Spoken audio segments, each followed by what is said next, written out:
ఈరోజు జగన్మోహన్ రెడ్డి గారు వల్లభనేని వంశీ గారిని జైల్లో చూడ్డానికి పరామర్శించడానికి వెళ్ళారు. జన సునామీ అనే చెప్పాలి. విపరీతంగా 144 సెక్షన్ ఏదో పెట్టారంట. సెక్షన్లు గిక్షన్లు ఇక్కడ పనిచేసేంత సీన్ లేదు. జగన్మోహన్ రెడ్డి గారి కోసం ఆల్రెడీ ప్రజలు మీరు ఎంత తొందరగా మళ్ళీ ముఖ్యమంత్రి అయితే అంత బాగుంటుందని ఎదురు చూసేదానికి వాళ్ళు అంటే చూస్తున్నారని చెప్పడానికి ఇదే చక్కటి ఉదాహరణ. లాస్ట్లో ఒక కుసమెరుపు ఉందండి. మ్యూజిక్ ప్లే చేయలేను కానీ ఒక చిన్న పాపది ఈ పాటికే అందరూ చూసేసింటారు. Heart touching. చివరి వరకు చూడండి, చాలా బాగుంటుంది. జగన్మోహన్ రెడ్డి గారు ఈరోజు చాలా చక్కగా మాట్లాడారు. 2.0 ఇప్పుడే స్టార్ట్ అయిందా అనిపిస్తుంది. అంటే పందా మార్చుకొని, అంటే ఇంతవరకు సరే అందరూ బాగుండాలి, మన వాళ్ళు బాగుండాలి, వాళ్ళు బాగుండాలని చెప్పేసి ఎప్పుడు కూడా జగన్మోహన్ రెడ్డి గారు ఏదైనా గట్టిగా మాట్లాడడం కానీ అవతల వాళ్ళని అంటే మరి ముఖ్యంగా వాళ్ళ కార్యకర్తలను ఏది అన్న దాఖలాలు లేవు. కానీ ఇప్పుడు మాత్రం చాలా విషయాలు చెప్పారు జగన్మోహన్ రెడ్డి గారు. ఒక 2 వీడియోలు చూపిస్తాను. ఫస్ట్, తెలుగుదేశం వాళ్ళు ఇట్లా కూడా నడుచుకుంటారా, చంద్రబాబు నాయుడు లోకేష్ ఇట్లా కూడా బిహేవ్ చేస్తారని నేనే అవాక్కయ్యాను. ఎవరికి తెలియని విషయాన్ని చెప్పారు జగన్మోహన్ రెడ్డి గారు.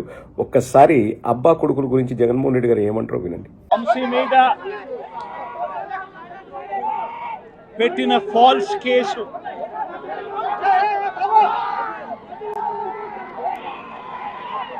నిజంగా రాష్ట్రంలో దిగజారిపోయిన లా అండ్ ఆర్డర్ ను వంశీ అరెస్టు అద్దం పడుతుంది. ఎందుకనంటే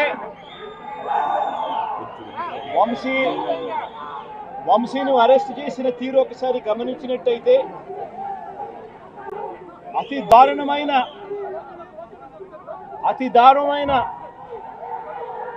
law and order break down కనిపిస్తుంది. ఒకసారి గమనించినట్టయితే ఈ కేసులో గన్నవరం పార్టీ కార్యాలయంపై దాడి జరిగింది అని చెప్పి ఫిర్యాదు చేసిన సత్యవర్ధన్ అనే ఈ వ్యక్తి ఫిబ్రవరి 19వ తారీఖున 2023 మంగళగిరిలో టీడీపీ హెడ్ ఆఫీసులో పట్టాభి అనే వ్యక్తి చేత వంశీ మీద భరించలేని విధంగా బూతులు తిట్టించారు చంద్రబాబు నాయుడు గారు. మంగళగిరి తెలుగుదేశం పార్టీ హెడ్ ఆఫీసులో ఫిబ్రవరి 19, 2023 పట్టాభి అనే వ్యక్తి రెచ్చగొడుతూ వంశీని తిడుతూ ఫిబ్రవరి 19వ తారీఖున తాను మాట్లాడిన మాటలు. ఫిబ్రవరి 19, 23 వాడో పిల్ల సైకో, నేనే గన్నవరం వెళ్తా, ఎవడేం పీకుతాడో చూస్తా, ఆ వంశీ సంగతి తేలుస్తా, నియోజకవర్గంలో నుంచి బయటికి విసిరేస్తా అంటూ గన్నవరం ఎమ్మెల్యే వల్లభనేని వంశీని రెచ్చగొట్టింది సాక్షాత్తు ఫిబ్రవరి 19వ తారీఖున ఇదే పట్టాభి అనే వ్యక్తి. ఈ యాంగిల్ కూడా వాళ్ళల్లో ఉందని నాకు తెలియదు. ఎందుకంటే అక్కడ వచ్చిన వాళ్ళు కూర్చొని మాట్లాడి జగన్మోహన్ రెడ్డి గారికి వివరించింటారు తెలుగుదేశంలో ఏం జరుగుతుంది. ఎందుకంటే దేవినేని అవినాష్ గారు తెలుగుదేశంలో ఉన్నారు, వాళ్ళకి తెలుసు తెలుగుదేశంలో ఎట్లా యాక్టివిటీస్ ఉంటాయని. వల్లభనేని వంశీ గారు తెలుగుదేశంలో ఉన్నారు, కొడాలి నాని గారు తెలుగుదేశంలో ఉన్నారు. సో వాళ్ళకి తెలుసు. వాళ్ళు భరించలేకే వైఎస్ఆర్ కాంగ్రెస్ పార్టీలోకి వచ్చినారు. వాళ్ళ ఆగడాలు, తండ్రి కొడుకుల ఆగడాలు భరించలేకే. ఇప్పటికీ నాకు నచ్చేది ఏంటంటే అండి, చాలామంది కొడాలి నాని గారు వెళ్ళిపోతారు, లేకపోతే అవినాష్ గారు వెళ్ళిపోతారు, లేకపోతే వంశీ గారు వెళ్ళిపోతారు అంటే, ఈరోజు కొడాలి నాని అన్న కూడా ఒకటి చెప్పాడు, మేము చచ్చేంత వరకు జగన్మోహన్ రెడ్డి గారితో. ఇక్కడ నేను మళ్ళీ ఒకటే చెప్తానండి, కులాలను చూసి మతాలను చూసి ఏముంది, మనకు మంచి జరిగే వాడికి ఓటేయాలి కానీ కులము మతము ఏముంది. ఇప్పుడు గ్లామర్ గురించి మాట్లాడితే మేము లోకేష్ కూడా నిండుగా ఉంటాడు, మందంగా బాగుంటాడు, లోకేష్కి ఏం గ్లామర్ తక్కువ, ఎందుకు వాళ్ళు అసూయపడుతున్నారు, ఎందుకు ఈర్షపడుతున్నారు వల్లభనేని వంశీని చూసి నాకైతే తెలియదు. లోకేష్ కూడా మంచి అందగాడే, హేళన చెక్కిన శిల్పం అని వాళ్ళే అన్నారు.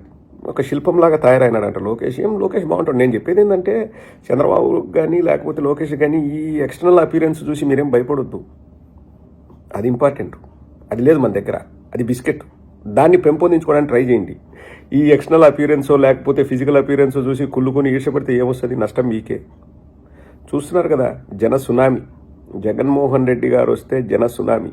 ఎవరైనా అధికార దుర్వినియోగానికి పాల్పడ్డా అధికారాన్ని తమ చేతుల్లోకి తీసుకొని ఇష్టారీతిలో వ్యవహరించి కక్ష సాధింపు చర్యల్లో భాగంగా వైఎస్ఆర్ కాంగ్రెస్ పార్టీ వాళ్ళని ఎవరైనా ఇబ్బంది పెట్టినా సప్త సముద్రాల అవతల ఉన్నా కానీ లాక్కొని వస్తాం, బట్టలూడిదిస్తాం, న్యాయస్థానం ముందు నిలబెడతామని చెప్పేసి జగన్మోహన్ రెడ్డి గారు హెచ్చరికగా తీసుకోమని మరీ చెప్తున్నారు.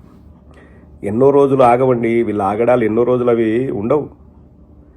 ఏదో ఒక రోజు ప్రజాగ్రహం పెళ్ళుబికి బయటికి వచ్చి సునామీలాగా తయారైతే ఎలా ఉంటుందన్నది ఈ రోజే తెలిసింటది. అబ్బా కొడుకులకి వెన్నులో చలి పుట్టింటది ఈరోజు. ఆ జనం చూస్తే వేలల్లో జనం తోసుకొని వస్తున్నారు. పోలీసు వాళ్ళు 144 సెక్షన్ కట్టడి చేయాలి చూస్తుంటే అభిమానాన్ని ప్రేమని ఎవ్వడు కట్టడి చేయలేడు, ఎవడు డబ్బులిచ్చి కొనలేడు.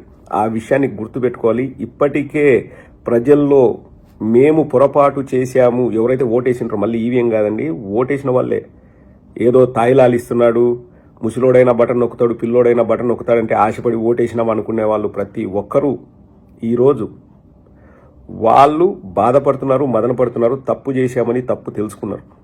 ఈ రోజు ఎలక్షన్ పెడితే వారు వన్ సైడు. జగనన్న మంచితనం ఏందనేది చిరస్థాయిగా నిలిచిపోతుంది. ఒక చక్కటి ఎగ్జాంపుల్ అండి. మున్సిపల్ చైర్మన్ తాడిపత్రిలో జేసీ ప్రభాకర్ రెడ్డి ఆయపే బయటకు వచ్చి స్వయంగా చెప్పినాడు, జగన్ లేకపోతే నేను ఈరోజు మున్సిపల్ చైర్మన్ అయ్యేవాడిని కాదు, మా కౌన్సిలర్ని ఎవరు లాక్కోలేదు, వాళ్ళ క్రాస్ ఓటింగ్ జరగకుండా జగనే వద్దు పట్టించుకోవద్దని చెప్పాడు, లేకపోతే వాళ్ళు ఈజీగా లాక్కుండే వాళ్ళు మా కౌన్సిలర్లని అని చెప్పేసి వాళ్ళు ప్రతిపక్షంలో ఉన్నప్పుడు మున్సిపల్ చైర్మన్ అయిన జేసీ ప్రభాకర్ రెడ్డి స్వయంగా చెప్పాడు. మేము ఎప్పుడు అట్లా చేయలే. ఇప్పుడు చూడండి, తుని కానీ లేకపోతే ఏ ఊర్లో అయినా, తిరుపతి కానీ ఎక్కడైనా ఎలా ఎంత దరిద్రంగా జరుగుతుంది. ఎవరిని వదిలిపెట్టడు జగన్మోహన్ రెడ్డి గారు. అది మాత్రం గుర్తుపెట్టుకోండి. అభిమానం అనే దాని గురించి మాట్లాడుతున్నాను కదండి. ఇదే కొసమెరుపు ఒక వీడియో చూపిస్తాను. నేను ఆ వెనకాల మ్యూజిక్ ప్లే చేయలేను. ఒక్కసారి ఆ వీడియో చూడండి. Heart touching video. I think వాళ్ళ ఫాదర్ అనుకుంటా, తను హ్యాపీగా ఉన్నాడు జగన్మోహన్ రెడ్డి గారిని చూస్తున్నారని. ఆ అమ్మాయి అయితే ఎక్కడ నన్ను కలవకుండా జగనన్న వెళ్ళిపోతాడో అని చెప్పేసి ఆ అమ్మాయి పాపం ఒక పక్క ఆనందము, ఒక పక్క ఒకసారి ఓపెన్ చేయండి అన్న, డోర్ ఓపెన్ చేయండి అన్నట్లు అడుగుతుంది. అన్న పిలిపించుకున్నారు. ఆ అమ్మాయి ఆ ఫీలింగ్స్ అవి వెలగట్టలేనివ్వండి. అంటే నా ఫోన్ ఇవ్వు అని ఫోన్ తీసుకొని సెల్ఫీ తీసుకొని ఫ్లయింగ్ కిస్ ఇచ్చి, బ్లెస్ యూ అమ్మ బంగారు తల్లి, గాడ్ బ్లెస్ యూ అంటే ఇవి చూసినప్పుడు అండి, ఒక నాయకుడు అనే ఎవరైనా కానీ ప్రజల నుంచి పుట్టుకొచ్చిన నాయకుడు, ప్రజల గుండెల్లో చిరస్థాయిగా నిలిచిపోయిన నాయకుడికి మాత్రమే ఇటువంటి ప్రేమ అభిమానాలు వాళ్ళు పొందగలరు. నిజంగా ఆ విషయంలో మాత్రం జగన్మోహన్ రెడ్డి గారు ధన్యుడు. ఏ సినిమా యాక్టర్కి, ఏ క్రికెటర్కి తీసిపోని క్రేజ్ జగన్మోహన్ రెడ్డి గారి సొంతం. ఇంకా రాజకీయ నాయకుల్లో అయితే జగన్మోహన్ రెడ్డి గారే సాటి. ఎవరు దరిదాపుల్లోకి వచ్చే వాళ్ళు కూడా ఉండరు క్రేజ్లో. మంచి చేశాడు అన్న. ఒకటే మాట, పర్సనల్గా కలిసినా ఎవరు కలిసినా జగనన్న చెప్పేది ఒకటే, మనం ఏదో మోసం చేసో అబద్ధం చెప్పు మనం అధికారంలో ఉండాల్సిన అవసరం లేదు. అటువంటి అధికారం నాకు వద్దు. చేయాలంటే ప్రజలకు మంచి చేద్దాం, తపన పడదాం. 1-2 తప్పులైతే జరుగుతాయి, మనం అనుకునేటివన్నీ చేయలేకపోవచ్చు. కానీ మనం చేసే పనిలో నిజాయితీ ఉండాలి. అట్లా లేని రోజు ఇంకా నేను అసలు జగన్ అనేవాడే ఉండడు, చేయాల్సిన అవసరం లేదు అంటారు. గత 5 ఏళ్లలో అండి మిమ్మల్ని అడుగుతున్నాను, ఎన్ని అఘాయిత్యాలు జరిగాయి, ఎన్ని మోసాలు జరిగాయి, ఎన్ని దౌర్జన్యాలు జరిగాయి, లేకపోతే ఎంతమంది మాకు ఇస్తాన్నది ఇవ్వలేదని బయటకు వచ్చారు, ఎంతమంది ఆస్తులు పోగొట్టుకున్నారు, అంటే అధికారంలో ఉన్న వాళ్ళు ఎంతమంది సామాన్యుల ఆస్తులు లాక్కున్నారు. అసలు ఆ కథే ఉండేది కాదు. వ్యవస్థల్ని గాడిలో పెట్టి అంత అద్భుతంగా పరిపాలన చేశారు జగన్మోహన్ రెడ్డి గారు. కానీ చంద్రబాబు చెప్పిన అలివిగాని హామీలకు ప్రజలు ఆకర్షితులైనారు. అండ్ జనసేన తెలుగుదేశం కలవడం వల్ల కూడా అది మనకు మైనస్ అయింది. ఇంకా ఈవీఎం ఉండనే ఉంది. ఇప్పుడు జనసేన కలిసినా చంద్రబాబు కలిసినా వాళ్ళది కూటమే, వాళ్ళదంతా ఒకటే టీమే. ఇప్పుడు మళ్ళా ముగ్గురు విడిపోయి మేము ముగ్గురం అంటే ఎవ్వడు నమ్మడు. ఇప్పటికిప్పుడు ఎలక్షన్స్ జరిగిన జగన్మోహన్ రెడ్డి గారిని తట్టుకునే శక్తి ఆంధ్రప్రదేశ్లో ఇంకోటి లేదు. చూడండి, జనాలు చూడండి,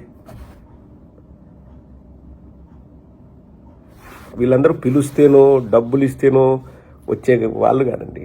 మాకు తెలుసు, ఎక్కడికి పోయినా జగన్మోహన్ రెడ్డి గారు వస్తున్నారని 10 నిమిషాల ముందు తెలిసినా అక్కడ 10,000 మంది మినిమం గుమ్మి కూడతారు. That's a craze. Jaganmohan Reddy garu ఏదైనా లైవ్ పెడితే, చంద్రబాబు పెడితే 2,000 3,000 మంది చూస్తే, జగన్మోహన్ రెడ్డి గారు లైవ్ పెడితే 1,00,000 మంది చూస్తారు. పీపుల్స్ లీడర్ జగనన్న, ప్రజల గుండెల్లో నుంచి పుట్టుకొచ్చిన నాయకుడు జగనన్న.